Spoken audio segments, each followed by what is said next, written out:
Well, civilianization is a slightly different question. So it is true that the AKP has had some great success in civilianization. That hasn't altered the situation in the Southeast, only because the civilian government is now more than happy to deploy the military. So civilianization was a question of who controls the government, the military or the civilian government. And I think the AKP has made significant strides in that direction, tragically, without making any change at all from the Kurdish community's perspective on the ground as to what they confront every day in terms of the militarization of the Kurdish question itself. That is now being directed equally by the civilian government. In terms of hopes for democratization, the hopes lie elsewhere. The hopes for democratization, particularly on the question of ethnic identity and the ethnic fault lines that have been revealed in Turkey and that are just an ongoing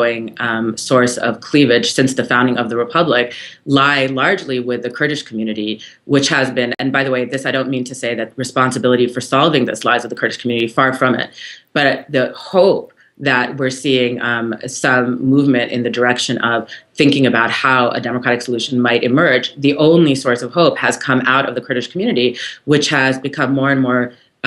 politically astute in its organizing. The BDP is an excellent force in parliament. They mounted a very effective campaign last year with respect to the constitutional referendum, having Kurdish provinces essentially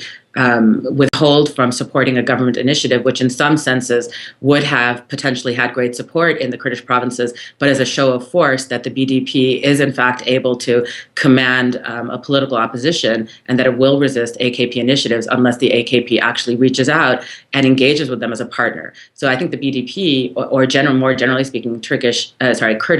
political parties in the Turkish arena are becoming more and more astute, politically sophisticated, powerful, and have really embraced an agenda of democratic political change. That is that's